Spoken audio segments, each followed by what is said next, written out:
Africains, Africaines, bonjour. Ivoiriens, Ivoiriennes, bonjour. Nous sommes aujourd'hui jeudi 17 septembre 2020 et nous sommes embarqués dans un labyrinthe depuis des décennies. Nous essayons de lever la tête, nous essayons de sortir la tête de l'eau, mais nous n'arrivons jamais. Nous en voulons à ceux qui sont à la tête de nos États. Nous les traitons de tous les noms. Nous leur en voulons, et à juste titre d'ailleurs. Mais je vais vous parler du paludisme. En tant qu'Africain, en tant qu'Ivoirien, vous savez ce que c'est que le paludisme. Quand on a le palu, on a mal à la tête. On a la fièvre, on a mal aux articulations, on a la nausée, on vomit, on a des vertiges, on a quoi encore? On se sent fatigué et tout. Il arrive même des fois qu'on soit constipé. Mais si tu as le paludisme, enfin si tu as la fièvre et que tu prends un paracétamol pour faire baisser la fièvre, et que au lieu que tu soignes le paludisme, tu soignes seulement la fièvre va revenir. Si tu as mal à la tête, que tu ne cherches pas l'origine du mal de tête, tu vas calmer le mal de tête, mais tu ne vas pas guérir ce qui te fait avoir mal à la tête. Je peux prendre un exemple comme ça sur chaque signe de paludisme. Tu peux soigner les douleurs articulaires, mais si tu n'as pas soigné le paludisme, même si les douleurs articulaires se calment, le paludisme, il est toujours là. Voilà pourquoi, quand tu as mal à la tête, tu as la fièvre, tu vomis, et puis la couleur des vomissures, c'est jaune, etc., etc. On va te faire un examen de sang qu'on appelle la goutte épaisse pour voir si tu as des germes de paludisme. Et on va aller traiter le paludisme. Une fois que le paludisme est traité, automatiquement, tous ces signes disparaissent, n'est-ce pas? Quand on t'a donné le traitement de Nivaquine, ou bien on t'a donné, je ne sais pas moi, du Flavoquine, je ne sais pas si ça existe encore, qu'on a traité le palu, tu n'as plus mal à la tête, tu n'as plus de fièvre, tu n'as plus mal aux articulations, tu ne vomis plus, tu n'es plus. Je peux énumérer toute la liste. Vous êtes d'accord avec moi? Que quand tu as un mal, que tu ne le guéris pas à la source, ton mal, il sera toujours là. Si tu es constipé, que tu soignes seulement la constipation, alors que le palu, il donne la constipation, le palu, il est toujours là. Je peux répéter ça des dizaines de fois. Vous savez ce que je veux dire. Pour en revenir maintenant à ce que j'ai dit avant de commencer, j'ai parlé du fait qu'on est soi-disant indépendant depuis des décennies. On se plaint que nous avons à la tête de nos États des marionnettes. On les enlève, mais on continue, on place un autre. Et c'est toujours le même système. Mais c'est justement parce qu'on n'a pas soigné le mal. On peut changer tous les présidents qu'on veut. Tant que le système est là, ça va toujours continuer. Aujourd'hui, on dit on ne veut plus de Alassane Dramane Ouattara à la tête de la Côte d'Ivoire. Parce que. Si on l'enlève selon ce qu'on veut, ou bien on ne l'élit plus, et qu'un autre vient, et que c'est toujours le même système, mais ça va être toujours la même chose. Il y a eu combien de fois des coups d'État dans nos pays africains? Mais de coup d'État en coup d'État, on n'a jamais réglé véritablement le problème. On n'a jamais véritablement réglé ce qui nous dérange. C'est comme si on n'a pas soigné le paludisme et qu'on a soigné ce qui l'entraîne. On a soigné le mal de tête, on a soigné la fièvre, on a soigné les douleurs articulaires, on a soigné la constipation, on a soigné les vertiges, mais on n'a pas soigné le paludisme. Tant qu'on ne soignera pas le paludisme, il va toujours revenir parce qu'il est toujours dans notre sang. Les germes du palu sont toujours dans notre sang. Je vais vous présenter 3 vidéos. Elles sont, la plus longue est du 1 minute 46. Parce que vous savez que j'aime beaucoup utiliser les vidéos pour illustrer ce que je veux dire. Et puis après, on va continuer. Ça marche. Je ne vous ai pas dit que je vous aime très fort, hein, mais je vous aime et vous le savez. Donc, bienvenue à vous tous qui êtes devant ce direct aujourd'hui. Invitez vos amis, mais il s'adresse à l'Afrique tout entière, cette vidéo, aujourd'hui. Il s'adresse à toute l'Afrique, surtout l'Afrique de l'Ouest. Mais l'Afrique centrale aussi, en tout cas l'Afrique centrale et l'Afrique de l'Ouest. Donc, invitez vos amis qui sont des autres citoyennetés. Il faut que cette vidéo touche tout Africain qui veut un véritable changement.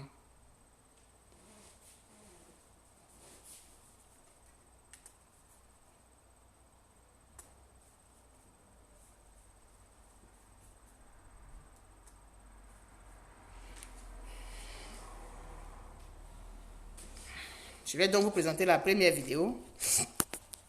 Partagez, je vous prie.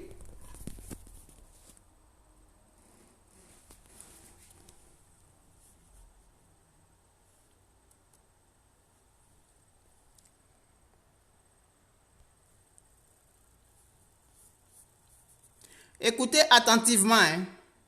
Quand vous aurez fini d'écouter, vous allez comprendre où je vais en venir quand je parle de palu. Pas question pour ce franco-malien de renoncer à son projet, et peu importe la couleur de la zone. Dans le village de Bongourou, à 7 km de Caille, Mamadou Traoré a investi plus de 7 milliards de francs dans la construction de cet hôpital. Alors malgré l'inclusion de la ville en zone rouge par les autorités françaises, il est revenu sur place pour superviser les travaux. Moi j'ai vécu 5 ans ici pour ce projet-là et j'ai pris une disponibilité de 5 ans. Je me suis absenté au moins 2 mois par an seulement, sinon je suis toujours resté au Mali pour ce projet. J'ai jamais eu de problème, j'ai jamais eu de soucis. Donc si c'est la zone rouge, je ne sais pas quels sont les experts qui ont décrété de mettre Caille sur la zone rouge, je ne sais pas. Aliou Badra Diallo est un grand opérateur économique ici, actionnaire dans des mines, le transport ou encore l'hôtellerie. Selon lui, l'inclusion en zone rouge est un mauvais signal. Non seulement ça fait fuir les investisseurs et ça ne développe pas le pays. Or qu'on ne doit pas céder contre les terroristes. Si on cède contre les terroristes, c'est foutu. Cela veut dire qu'on ne fait rien. Ici, la décision de Paris a des répercussions directes. 70% des investissements socio-économiques de la région viennent de l'étranger. Tous ces bailleurs de fonds, de ces collectivités, hésitent maintenant à investir au niveau de la région de Caille. Et du coup, c'est les actions de développement qui en pâtissent. Donc du coup, c'est la région de Caille qui paye en matière de flux financiers, d'activités de développement, destinées aux activités de développement. Donc la perte, elle est là et elle est énorme. Pour certains observateurs, la décision du Quai d'Orsay est aussi un mauvais signal pour les Maliens eux-mêmes et dans la confiance accordée à leur gouvernement pour les protéger.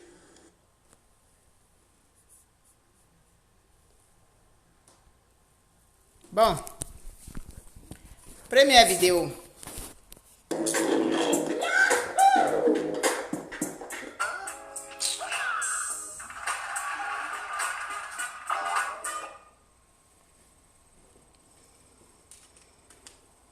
Première vidéo, vous avez entendu, hein? Ça se passe au Mali, à Caille. Le quai d'Orsay, qui est à plus de 6000 km de là, qui est situé en France, un pays européen, décide de mettre Caille, qui est une ville du Mali, sur le continent africain, décide que cette ville devient zone rouge. Vous avez compris où je vais en venir, hein? C'est Paris qui décide de là où il est là-bas, où elle est là-bas, là, de mettre la ville de Caille, de décider que la ville de Caille est sur zone rouge. Donc, si la ville de Caille, qui est au Mali, qui est un pays dit indépendant, fait ses affaires, par rapport à cette ville, ça ne marche pas, c'est bloqué. Et parce que la France a décidé que cette zone est rouge. Donc on ne peut pas y aller, on n'a pas le droit d'y aller, on ne peut pas aller investir là-bas parce que Paris a décidé. C'est Paris qui décide si nous, on doit venir faire des investissements chez nous. C'est Paris qui est assis là-bas, là, qui est un pays européen qui décide qu'en Afrique, on doit faire ci, on doit faire ça. Le Quai d'Orsay. Pendant ce temps, on a des gens qui sont à la tête de nos pays qui sont dits présidents. On fait des coups d'État, on enlève, on place un autre, mais c'est toujours le même système. Tant qu'on va continuer de soigner les signes du paludisme et qu'on n'aura pas traité le paludisme, on aura toujours des rechutes. Deuxième vidéo. Partagez s'il vous plaît, invitez vos amis.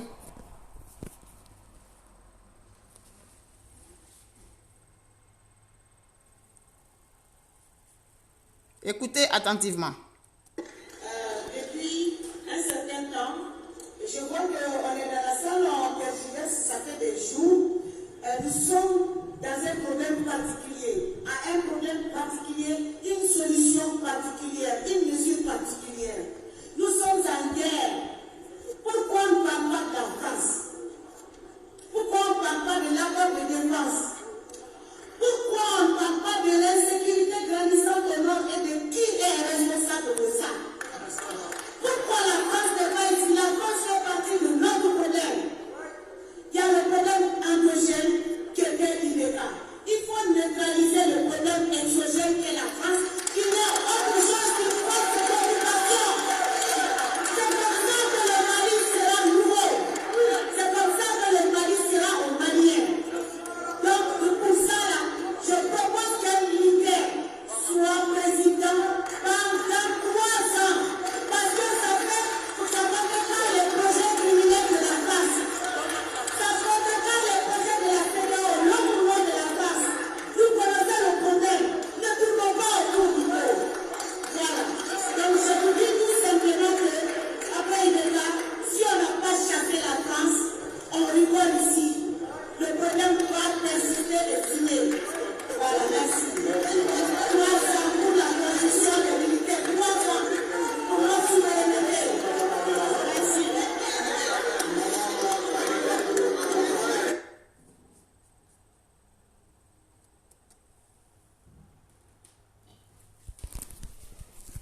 Deuxième vidéo.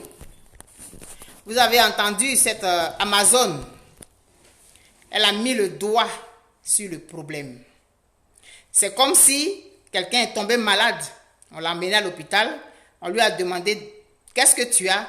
Et puis il a dit j'ai mal à la tête, j'ai la fièvre, je vomis, j'ai le vertige, je suis fatigué, j'ai mal partout, je suis constipé. Et puis on va lui demander quand tu vomis là, c'est à quelle couleur? Il va dire c'est jaune. Et tes urines, c'est à quelle couleur? C'est jaune foncé. Et celui qui le reçoit va soupçonner qu'il est en train de faire le palu. Mais ça peut être autre chose aussi, hein. Et on va lui demander une goutte épaisse. Il va aller faire la goutte épaisse. Ça va les résultats seront positifs, par exemple. Et on va lui donner un traitement de palu.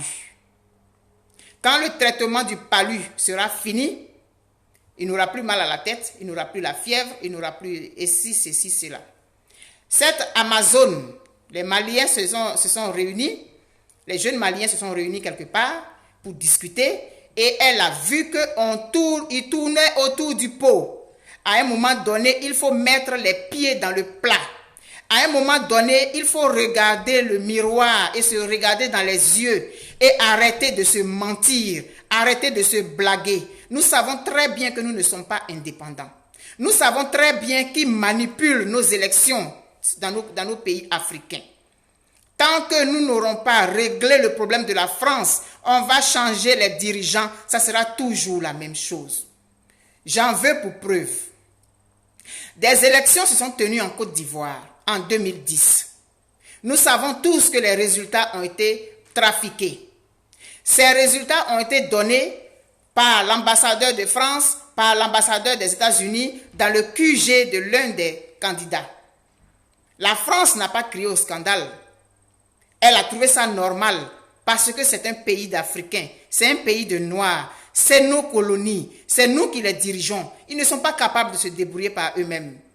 Donc c'est nous qui devons décider de choisir les présidents pour eux. Et on a duré dans ça pendant toutes ces années. Le président Laurent Gbagbo a été transféré au tribunal pénal international. À l'ONU, c'est la France qui parle pour nous. Et aujourd'hui, nous sommes arrivés à une situation en Côte d'Ivoire où on ne veut pas qu'un individu participe à l'élection présidentielle parce qu'elle ne remplit pas les conditions édictées par notre constitution. La France est là-bas, elle regarde, mais ça fait son affaire actuellement. Tant qu'on est divisé, ça ne la dérange pas. Et elle a reçu l'individu. Tout le monde peut dire ce qu'il veut. Oui, la France, Macron lui a dit ceci, Macron lui a dit cela, mais Macron l'a reçu. Macron lui a fait une accolade. Et même si Macron a dit je ne veux plus et puis blablabla,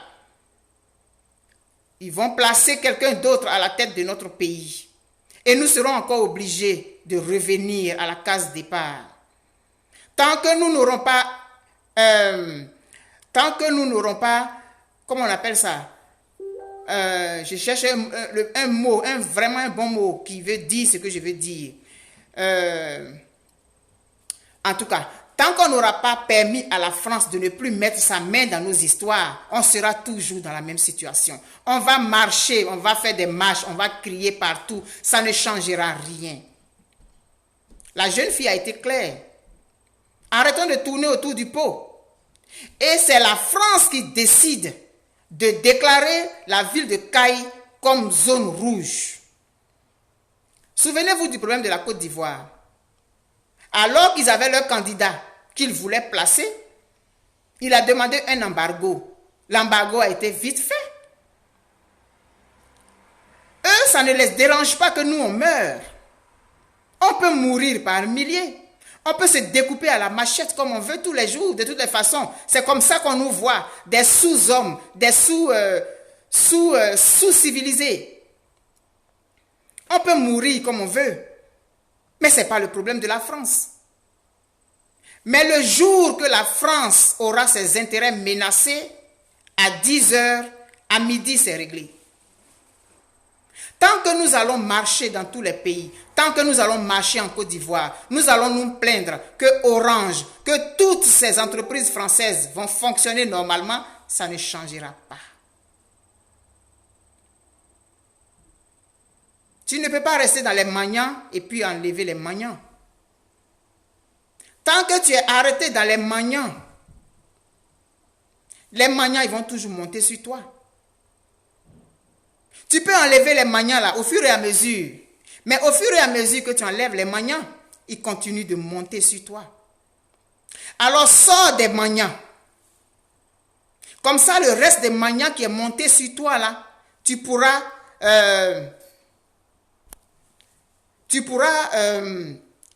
les neutraliser. Voilà, neutraliser la France, c'est le mot que je cherchais. Donc quand tu vas sortir des magnans, c'est en ce moment-là que tu pourras te débarrasser des magnans qui sont sur toi. Non, on ne peut pas rester toujours sous le joug de la France et puis espérer que le fait de changer un président va changer quelque chose. Il faut régler le problème à sa source. Je fais cette vidéo avec mon visage. Tout le monde sait où je suis. Je prends un grand risque à faire cette vidéo aujourd'hui.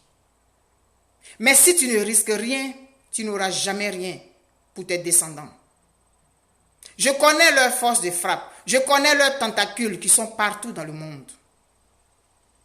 Mais je fais cette vidéo aujourd'hui. Je prends mes responsabilités et je fais cette vidéo aujourd'hui.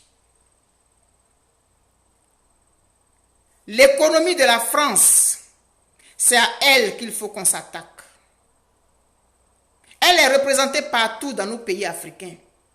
Est-ce que tu seras capable de boycotter les produits français qui sont chez toi, dans ton pays? Seras-tu capable? Si tu veux vraiment la liberté, si tu veux vraiment ton indépendance, il va falloir que tu fasses ce pas. Il va falloir que tu mettes les pieds dans le plat, comme cette jeune fille a dit. Ibeka était le problème endogène. La France est le problème exogène. Tant que nous n'aurons pas réglé le problème de la France définitivement, on va tourner en rond. Enlevons à dos si on veut. Ils placeront un autre et ça ne changera rien. Alors, la balle est dans ton camp africain. Je prends mes responsabilités et je te dis ça aujourd'hui. Il faut toucher là où ça fait mal. Parce que la France n'est rien sans toi, Afrique.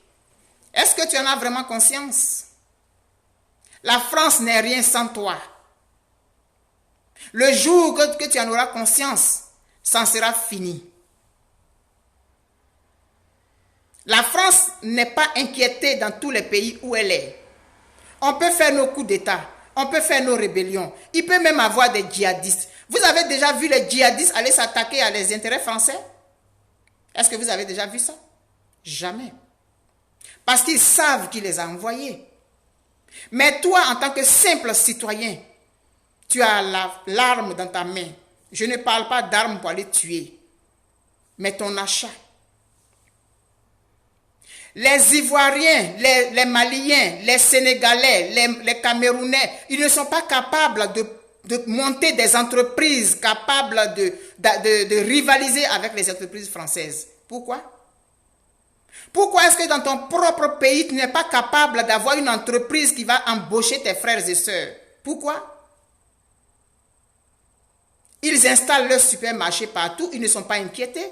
Ils ont leurs ambassades, ils ont leurs citoyens qui vivent très bien, pendant que les natifs du pays croupissent dans la misère. Alors, est-ce que tu es capable de boycotter Orange? Je vais faire une autre vidéo avec les entreprises.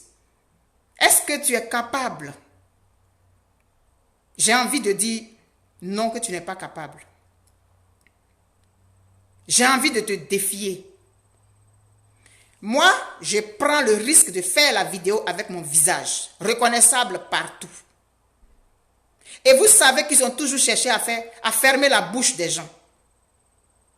Donc, on peut fermer ma bouche à un moment donné. Quand je dis fermer ma bouche, ce n'est pas me corrompre, mais s'en prendre à mon intégrité physique. Ils peuvent le faire et puis ça ne va pas aller quelque part. Moi, je suis ici, là, je prends mon bus pour aller travailler, là. On peut m'enlever. Ça ne va pas aller quelque part. Sinon, si la France était réellement un partenaire, il y a combien de prisonniers dans les prisons depuis des années? La France ne sait pas ça. Elle ne sait pas ça. Alors, soit tu décides de poser le pas, d'attaquer la France sur son économie, parce que c'est chez toi que la France s'enrichit. C'est chez toi que la France s'enrichit. Et le français moyen, là, il ne sait pas. Quelqu'un a fait un commentaire sur la vidéo que j'ai faite où j'ai répondu à Nicolas Sarkozy, alias Cocotti. Un Français a fait un commentaire qui dit que des gens sous-civilisés comme ça se permettent de parler à un président de la République française. Et puis je lui ai répondu, sous-civilisation? Mais tu fais rire, mon ami. Le jour que ces sous-civilisés-là vont arrêter de vous nourrir, vous, là, vous allez mendier pour manger. Et c'est ça, c'est la vérité. Nous disons toujours, nous crions partout que l'Afrique est le continent le plus riche, a le sous-sol le plus riche. J'ai habité au lac Saint-Jean. La bauxite de la Guinée, elle vient au Québec. Elle vient au lac Saint-Jean. Au Saguenay-Lac Saint-Jean. C'est avec ça qu'ils font l'aluminium. La bauxite de la Guinée. Mais donc, on fait les études, là, c'est pourquoi. On ne peut pas monter nos entreprises. On ne peut pas se développer par nous-mêmes, mais si on est capable. Mais c'est simplement parce que la France, elle préserve ses intérêts et elle a raison. Est-ce que toi, tu es prêt à préserver tes intérêts? Est-ce que tu es prêt à défendre l'héritage que t'ont laissé tes parents? Nos parents ont souffert dans les forêts, pour faire les champs de cacao. Le cacao, là, c'est qui mange le chocolat? C'est même pas nous. Ils utilisent nos terres pour faire leurs plantations parce qu'ils ne peuvent pas faire ça chez eux. Et nous, on fait le cacao pour leur permettre d'avoir du chocolat. Toi, tu manges chocolat, tu fais quoi avec le chocolat? Le café, nous, on ne boit pas le café. Moi, je suis venu ici au Québec, là. J'ai bu plus de café ici que je n'en ai bu dans toute ma vie. Parce qu'il fait froid. Le café, ça réchauffe. Pendant l'hiver, quand tu sors là, dans la rue, là, tu vois les gens passer, ils ont tous en main un gobelet de café. Parce que ça les réchauffe. Et puis toi qui produis le café chez toi, tu n'en as même pas besoin. Tu n'as pas besoin de te réchauffer. Donc nos parents, ils triment, ils travaillent dur dans les forêts avec les menus. Mais les bénéfices, ils vont où? On le crie depuis des années. Mais tant qu'on va crier, tant qu'on va marcher, tant qu'on va scander des slogans contre nos chefs d'État et que la France aura toujours la même mise sur nous, on n'avancera pas. La preuve, on n'a pas avancé jusqu'à aujourd'hui. Aujourd'hui, on a compris beaucoup de choses grâce aux réseaux sociaux. C'est vrai qu'avec les réseaux sociaux, on prend des risques. On dit des choses sur les réseaux sociaux qui peuvent nous créer des problèmes. On est des êtres humains. Moi, j'ai envie de vivre, je n'ai pas envie de mourir. Ça, c'est clair. Je me bats, je vais voir le résultat de mon combat. Mais il faut que je prenne des risques. Il faut toujours qu'il y ait des gens pour prendre des risques. Donc, je prends les risques. Mais les risques que je prends, est-ce que je peux compter sur toi? Toi qui m'écoutes là, le risque que moi je prends à faire des vidéos, le risque que je prends aujourd'hui, 17 septembre, à te dire qu'il faut boycotter la France là, est-ce que je peux compter sur toi? Est-ce que quand je vais avoir des problèmes, je saurai que l'appel que j'ai lancé a été entendu par mes frères? Parce que ça ne sert à rien de venir faire des vidéos si les gens pour qui tu fais des vidéos ne suivent pas. La balle est dans ton camp, mon frère et ma soeur. Tu partages cette vidéo, tu la partages autant que tu peux, et puis tu poses des actes. La seule chose que l'Afrique va te demander, la seule chose que le Mali va te demander, le Burkina Faso, la Côte d'Ivoire, la Guinée, le Sénégal, le Cameroun, la Centrafrique, et puis plusieurs autres pays que je peux citer là, Guinée-Bissau et tout ça là. Tout ce que tu as à faire, c'est boycotter. Tu es capable. Si tu ne regardes pas Canal Horizon, là, tu ne vas pas mourir. Pendant que toi, Ivoirien, tu payes 2000 francs à la RTI chaque mois, là, on coupe ça sur ta facture de courant, là, ou chaque 2 mois, je ne sais même plus, je ne me souviens plus. Tu es abonné à Canal Horizon. Est-ce que tu es obligé de regarder Canal Horizon? Tu n'es pas obligé. Donc, il y a plusieurs choses comme ça que toi, en tant qu'individu, tu peux décider. Mais c'est 1 plus 1 plus 1 plus 1 plus 1 plus 1 qui arrive à 1 million. Donc si chacun individuellement décide de boycotter quelque chose, la France va sentir ça dans son foie.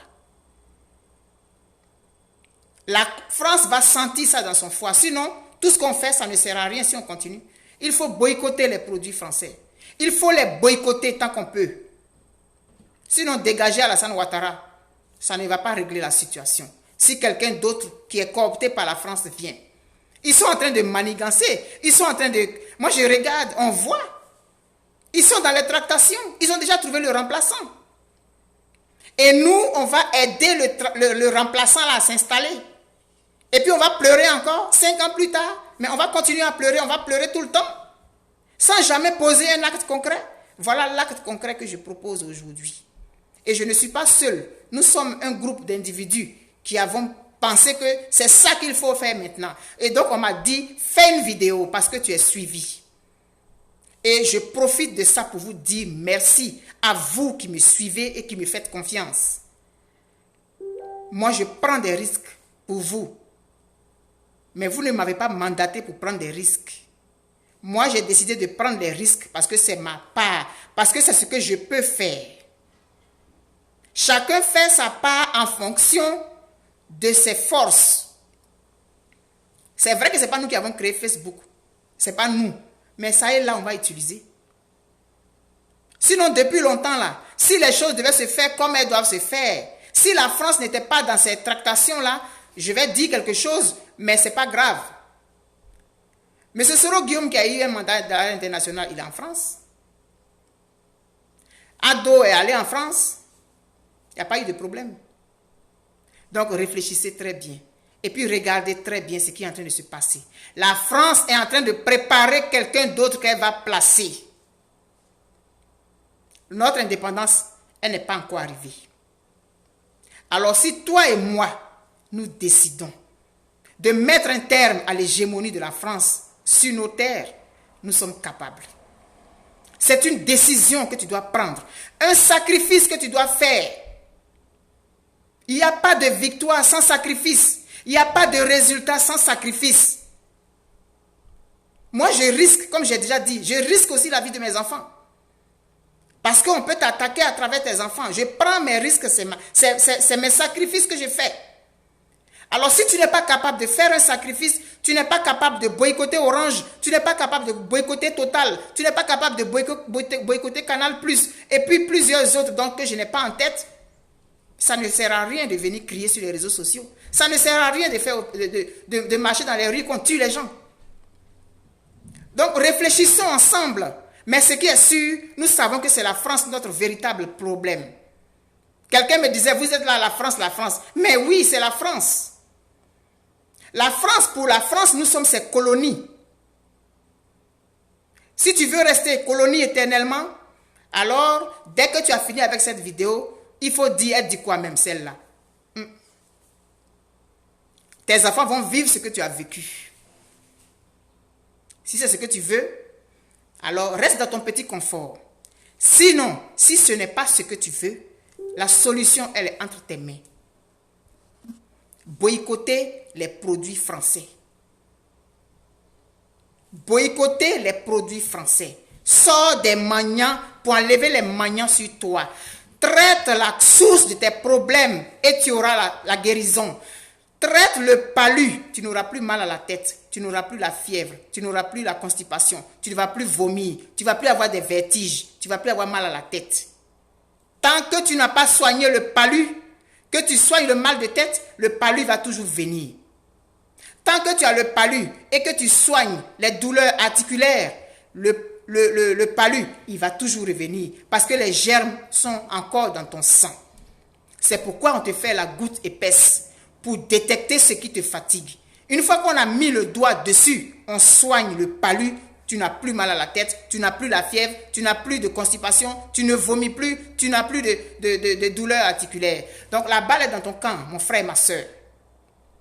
Fais partir ce message là où il faut. C'est un moyen pacifique de réagir. Soit, je ne suis pas en France, je suis au Canada. Soit, et puis les gens qui n'ont rien à la place dans la boîte crânienne, qui n'ont que les cailloux comme poisson là. Quand on parle de la France, on ne parle pas de citoyens lambda, on parle du gouvernement, on parle de la classe dirigeante. Donc au lieu d'avoir deux cailloux dans ta tête, comme les poissons là, il faut chercher à aller te faire vérifier. Va faire un scanner de ta tête, de ta boîte crânienne, pour voir si tu as vraiment un cerveau à la place et non deux cailloux comme on trouve dans la tête du poisson. Je vais vous montrer maintenant la dernière vidéo. Elle est toute petite. Ça va résumer tout ce que j'ai dit. Et puis ça va mettre un terme à la vidéo. Partagez-la s'il vous plaît. La balle est dans ton camp. La seule solution, c'est de faire mal à la France. Mais on ne va pas aller prendre des armes pour aller tuer les gens en France. Ce n'est pas de ça qu'il s'agit. C'est attaquer là où ça fait mal, l'économie. Parce que la France est installée partout dans nos pays. Et elle grossit sur notre dos, pendant que nous croupissons dans la misère. La France, elle est libre de faire tout ce qu'elle veut chez nous. Les forces françaises sont installées en France. Elles servent de relais. Si on doit faire partie des armes pour aller armer les djihadistes, ça passe par le port d'Abidjan. Et puis ça va au nord. Donc tant que la France sera chez nous et qu'elle pourra aller et venir comme elle veut, elle pourra s'installer dans notre aéroport, bloquer tout. On va marcher, on va faire tout. On va tuer nos frères gratuitement, mais ça ne donnera rien. Ce combat-là, il est multiforme. Il y a plusieurs tentacules.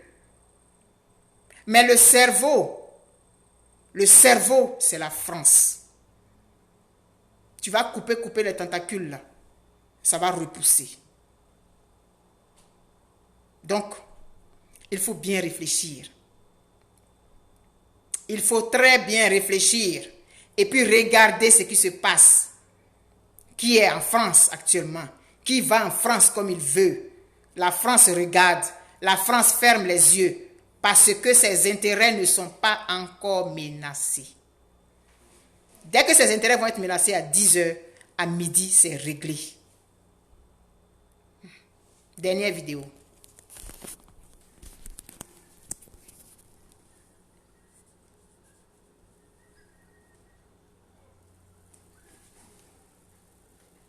Regardez bien.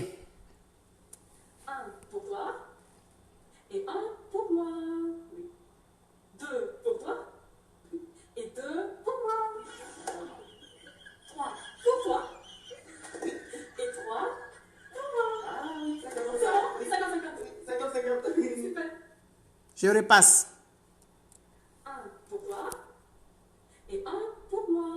Oui. Deux pour toi et deux pour moi. Trois pour toi et trois pour moi. Ah oui, ça commence à...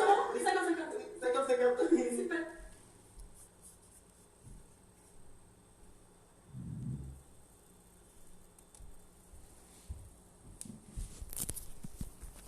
Vous avez vu? C'est TikTok là, un truc qui est drôle. Mais ça résume tout ce que j'ai dit. Ça se passe entre la France et le Mali. Mais tu peux remplacer le Mali par la Côte d'Ivoire, par le Burkina Faso, par la Guinée, par le Sénégal, le Cameroun, la Centrafrique, la Guinée-Bissau et tout ça. La balle est dans votre camp. J'ai fait ma part. Il faut que toi, tu fasses ta part. Mon frère, ma soeur. Si tu veux vraiment ta liberté, c'est la France qui est ton véritable problème. Parce que ceux qu'elle place à la tête de nos États, ils sont là pour faire le travail de la France. Ils obéissent à la France. Ils prennent les directives de la France. Donc, la balle est dans ton camp, mon frère, ma soeur. Il faut boycotter les produits français. Il faut s'attaquer à l'économie française dans nos pays. Quand la France va avoir ses caisses au rouge, elle va réfléchir. Plusieurs pays sont passés par nous. Les Vietnamiens, là, ils n'avaient pas des chars de combat, ils n'avaient pas des quoi. Ils ont réussi à faire reculer les États-Unis. Donc, il faut qu'on réfléchisse. Il faut qu'on réfléchisse. On a la solution. Elle est dans nos mains. Ça passe par le boycott des produits français. J'ai reçu, je vous ai dit que nous sommes un groupe qui y pensons et il y a un montage qui a été fait, on me l'a envoyé. Je vais faire une autre vidéo où je vais publier ce montage-là, mais je vais le partager ou bien je vais mettre le lien dans le titre. Je vais essayer de mettre le lien dans le titre. Oui, c'est ce que je vais faire.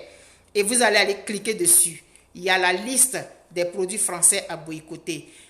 C'est la seule solution que nous avons. Malheureusement, nous sommes obligés d'utiliser les réseaux sociaux. Ils sont sur les réseaux sociaux aussi, je sais. Mais il faut vraiment prendre des risques. Qui ne risque rien à rien. Si on ne pose aucun acte et qu'on se dit, bon, comme ils sont sur les réseaux sociaux, si on dit ça sur les réseaux sociaux, ils vont nous combattre. Mais c'est la seule solution. Hein? Et donc, voilà ce que je voulais vous dire aujourd'hui. Je vous aime très fort.